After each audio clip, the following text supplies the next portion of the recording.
ආයිබෝන් දෙන්නට අපේ ආරාධනෙන් දොරමඩලාව සංවාදාත්මක හර්සානීට සහභාගී වෙන අපේ ප්‍රධාන සම්පත්ධාරියෙක් ආචාර්ය සරත් ගුණපාල සූරින් ඉතා ගෞරවණීයව පිළිගන්නවා. නාසා ආයතනයේ ජ්‍යෙෂ්ඨ පර්යේෂණ විද්‍යාඥයෙක් හැටියට එතුමා කරන කාර්යභාරය පිළිබඳව අපි දොරමඩලාවෙන් නිරන්තරයෙන්ම සිහිපත් කරලා තියෙනවා රූපරාමු සහිතව.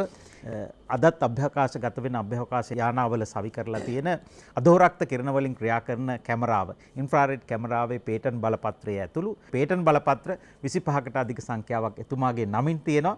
එතුමා ඉතාම ගෞරවණීයව දොරමඩලාවට පිළිගන්නවා. දැන් නාසා ආයතනය තියෙන්නේ මේ කරුණට උත්තර සපයීමට තමයි. ජීවීන් කොහේ හරි ඉන්නවද? එහෙම නැත්නම් වෙන විදිහකින් කියනවා නම් ඉංග්‍රීසියෙන් කියනවා නම් are we alone කියලා වචන තුනයි.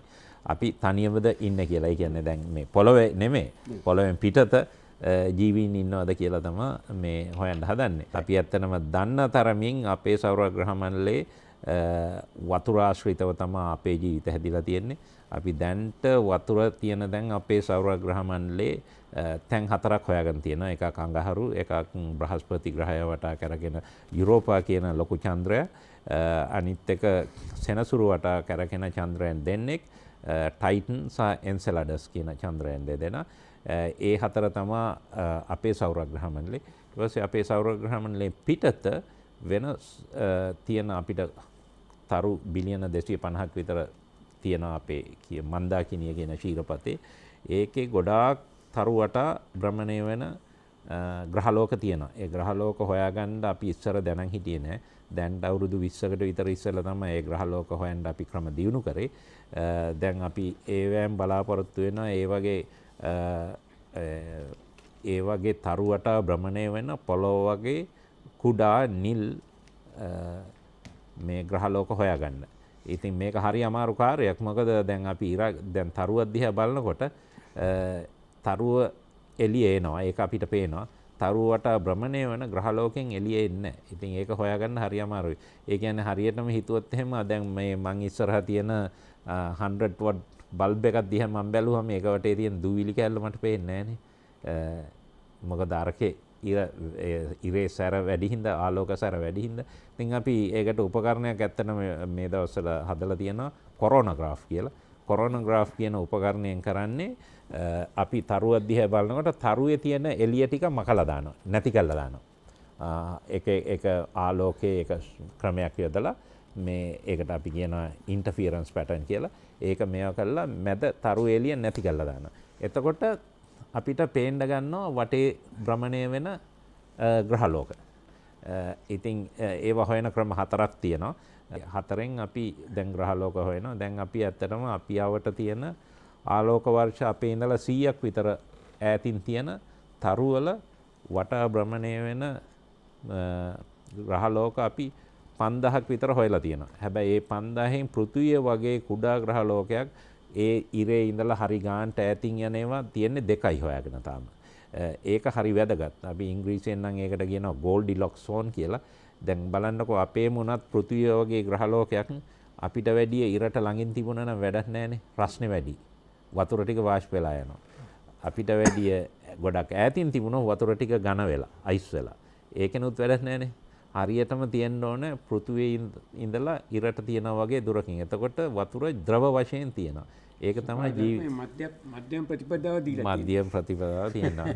ඇස්ට්‍රෝබයොලොජිස්ට්ලා කියන විදිහට ඔය අපිට හොයන්න ඕනේ පොළොව වගේ නිල් කුඩා ග්‍රහලෝකයක් අපේ ඉර වගේ මධ්‍යම ප්‍රමාණයේ ඉරක් වටා යන එක. මධ්‍යම ප්‍රමාණයේ තරුවක් වටා. ඒකට හේතුව තමයි තරුව පොඩි නම් ඒකෙන් රස්නේ දෙන්න බෑ. අපේ ග්‍රහලෝකේ තියෙන වතුර ටික රත් කරගෙන ඉන්න H2O ජලය ටික රත් කරගෙන ඉන්න ද්‍රව වශයෙන් තියාගන්න. ඊට වැඩි අපේ ඉරට වැඩිය ගොඩාක් ලොකු ඉරක් නම් ඒවා එච්චර කල් තියෙන්නේ නැහැ. ඒ ඉරවල් අපේ ඉර වගේ අවුරුදු බිලියන් ගාණක් තියෙන්නේ. ඊට ඉස්සෙල්ලා ඒවා හැදිලා විනාශ වෙලත් යනවා. මොකද ඒකේ බර්න් රේට් එක හරි වැඩි. ඉතින් ඒක හින්දා අපිට හොයාගන්න ඕනේ අපේ ඉර වගේ මධ්‍යම ප්‍රමාණයේ ඉරක් වටා භ්‍රමණය වෙන පෘථිවිය වගේ ග්‍රහලෝක තමයි අපි හොයන්නේ. නිල් හොයන්නේ මොකද වතුර හින්දා තමයි නිල් පාට එන්නේ. අනිත් එක තමයි මධ්‍යම ප්‍රමාණයේ තරු කියන්නේ මධ්‍යම ප්‍රමාණයේ තරු ස්ටේබල් ඉන්න පුළුවන් අවුරුදු බිලියන් 10ක් විතර. ලයිෆ් එක හැදෙන්න කල් යනවනේ. දැන් අපේ සෞරග්‍රහ මණ්ඩලයේ හැදිච්ච ගමන් ලයිෆ් එක හැදුන්නේ නැහනේ. හැදිලා ඊට පස්සේ ප්ලැනටෙසිමල් කියලා කුඩා ග්‍රහලෝක හැදිලා ඒකෙන් ලොකු ග්‍රහලෝක හැදිලා ඊට පස්සේ කඩාවැටෙන වැටෙන උල්කාපාත වලින් වතුර ඇවිල්ලා ඊට පස්සේ සරල ජීවීන් හැදිලා එහෙමනේ ඉතින් අනිත් ජීවීන් ඊට එහෙමනේ අපිට ඇවිල්ලා තියෙන්නේ. ඉතින් ඒක හින්දා ගොඩක් ස්ටැබිලිටි එක තියෙන්න ඕනේ අවුරුදු බිලියන් ගාන. ඒකයි මධ්‍යම ප්‍රමාණය තරු හොයන්නේ. ඒවා අවුරුදු බිලියන් 10ක් විතර තියෙනවා. දැන් විද්‍යාඥයෝ පොළොවේ ඉඳලා දැන් මේ අහසට දාන ටෙලස්කෝප් මෙහෙම අපිට දාලා අපිට ඈත බලන්න පුළුවන්. ඒක ඇත්ත. දැන් අපි මං ඉස්සෙල්ලා කිව්වා වගේ පළවෙනිම කාරණේ ජීවීන් හොයන එකනේ.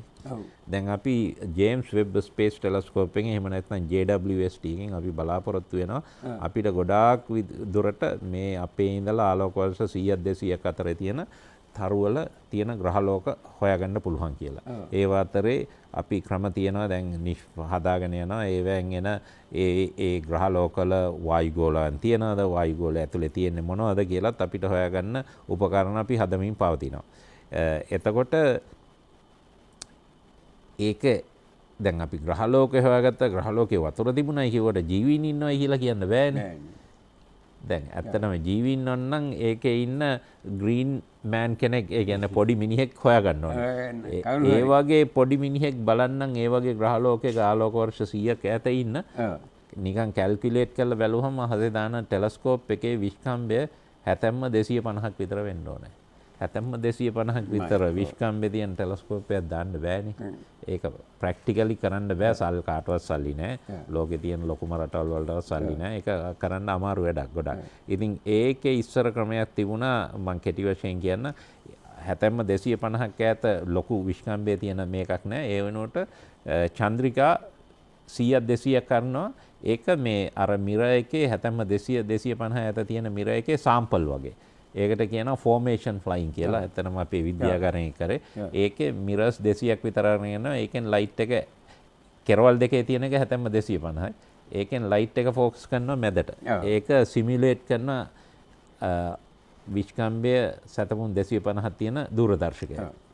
හැබැයි ඊට අමතරව විද්‍යාඥයෝ පරිශන කරගෙන ගිහිල්ලා දැන් හොයාගෙන තියෙනවා අර උඩ ඉඳලා එන වේව් ෆ්‍රන්ට් එක කැඩෙනවනේ වායුගෝලයේ වැදිලා ඒ ෆ්‍රන්ට් එක අපහු හරිගස්ස ගන්න ක්‍රමයක් හදලා තියෙනවා. ඒකට කියන්නේ වේව් ෆ්‍රන්ට් කරෙක්ෂන් කියලා ඉංග්‍රීසියෙන් කියන්නේ. ඒක කළා දැන් පොළොවේ දාන්න යනවා ලොකු ටෙලස්කෝප්.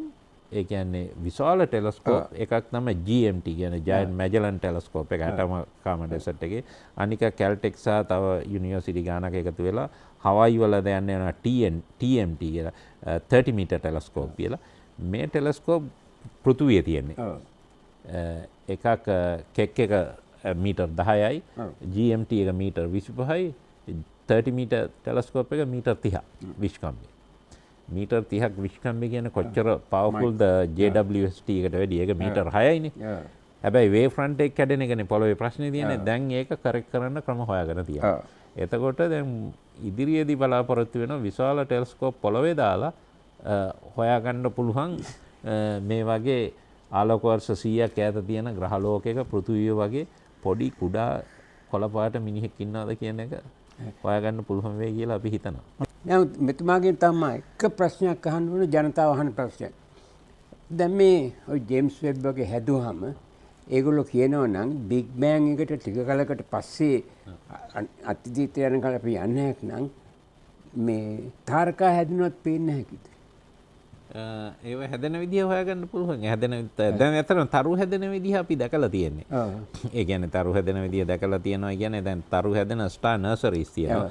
අපේ ඇත්තටම ශීරපතේ මේ කිරිසයු ශීරපතේම අපේ ඉඳලා ආලෝක වර්ෂ 5000ක විතර ඇතින් තියෙනවා ඊගල් නෙබියුලා කියලා. ඊගල් කියන දූවිලි තට්ටුව. ඒ දූවිලි තට්ටුවේ ඇත්තටම තරු හැදෙන ඒවා තියෙනවා. ඒවා තමයි ඇත්තටම හබල් එකකින් ගත්ත ඒ කියන්නේ පළවෙනි කැමරාව හරි ගියේ නෑ. දෙවෙනි කැමරාව හැදුවේ වූපෙක් 2 කියලා අපේ විද්‍යාගාරයෙන්.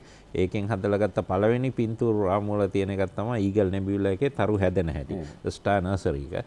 ඒ ඇද්දෙනම හැදෙන හැටි අපිට විස්තර කරත හැකි පස් වෙලාවක ඒ process එක ඒ හැදෙන ක්‍රමේ ඒ වගේ දැන් අපි අපේ කිරිසයුර මේ ශීරපතේම මේ තරු හැදෙන තැන් තියෙනවා. තාරකා විද්‍යාඥයෝ ඇත්තට මේව බලනවා.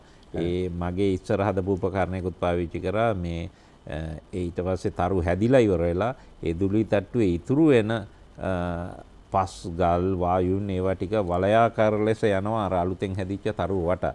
ඒවෙන් තමයි ඊට පස්සේ ග්‍රහලෝක හැදෙන්නේ. අපේ මේ සූර්ය තාරකාවට අපේ මේ ග්‍රහයන් හැදිලා අපේ රට මුලින්දන් හැදෙන හැටි පේන්න ක්‍රමයක් ඇද්දේද කියලා. ඒවත් ඇති දැන් ඉතින් අපි ඈත ඇත්තටම තරුවක් වටා ග්‍රහලෝක හැදෙන විදිහ අපි දැක්කහම ඒ තරුව තියෙන්නේ අපේ ඉඳලා ආලෝක වර්ෂ 100ක් ඈතින් නම් ආලෝක වර්ෂ 100ක් ඉස්සෙල්ලා හැදිච්ච එකනේ අපිට පේන්නේ. ඔව්. ඉතින් ඒ වගේ දැන් ඈත ඉඳලා බලනවා නම් අපේ ලංකාව හැදුනේ කොහොමද? වතුර පැටිලා, ජලාශ වෙල්ලා, මේ සාගර හැදිලා දැන් අවුරුදු බිලියන 3කට ඈත ආලෝක වර්ෂ බිලියන 3ක් ඈත ඉන්න ග්‍රහලෝකයක දියුණු මිනිස්සු ඉන්නවා නම් ලොකු දූරදර්ශකයකින් මේ පැත්ත බැලුවොත් ඒගොල්ලන්ට වෙන්නේ හැදිච්ච ටික.